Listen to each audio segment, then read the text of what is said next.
Il y a quelques semaines, nous vous avions invité à nous partager des mini-légendes à propos des origines de Bard.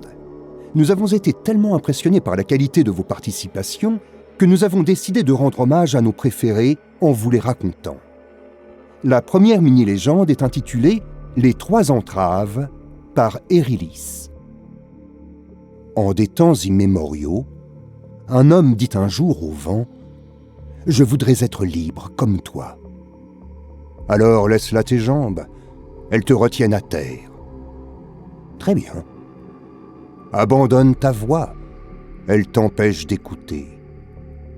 Prends-la. Renonce à ton visage, il dissimule ton âme. Le voici. Alors qu'il se découvrait, l'homme murmura « Je peux sentir l'équilibre, entendre le chant du monde et celui des âmes perdues. Tu seras leur gardien, Bard, l'âme vagabonde. » La deuxième a été écrite par Cittisus, qui l'a nommée « Sciences occultes de Runeterra », chapitre 5. Il est fréquent que des esprits se manifestent sur les plans physiques de l'existence. Êtres éthérés issus du néant, leur existence en cet univers n'est souvent qu'éphémère. Mais certains d'entre eux parviennent à s'ancrer plus profondément dans notre réalité.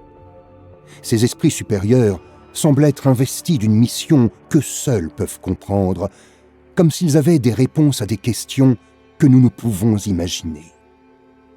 Bard incarne parfaitement ce phénomène, et j'espère pouvoir un jour l'observer de mes propres yeux.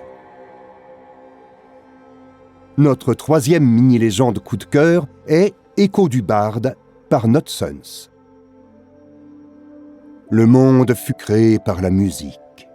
Elle résonnait en chaque chose, mais n'avait malgré tout pas de visage. Sauf pour un. Cet être né des temps immémoriaux entendit la musique des pierres, des nuages et du monde.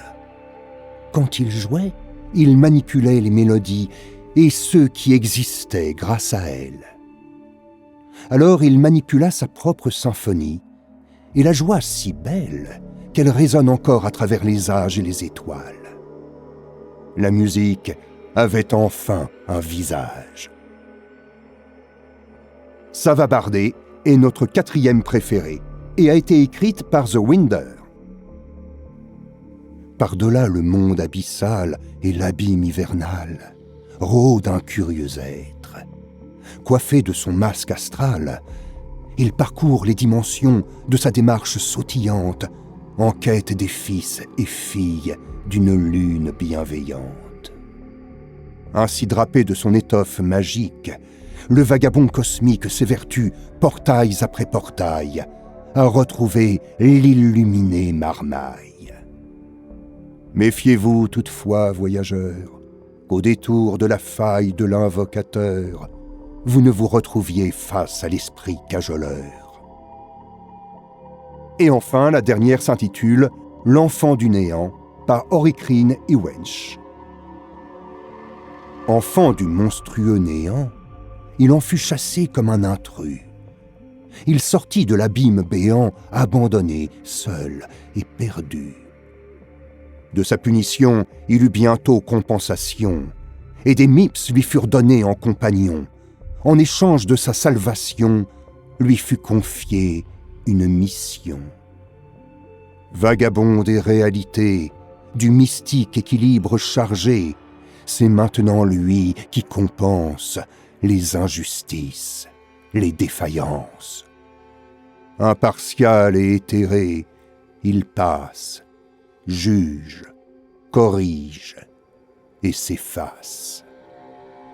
Encore une fois, nous souhaitons remercier et féliciter tous les participants. Si vous souhaitez lire plus de mini-légendes à propos de Bard, suivez la route magique qui vous mènera sur le forum.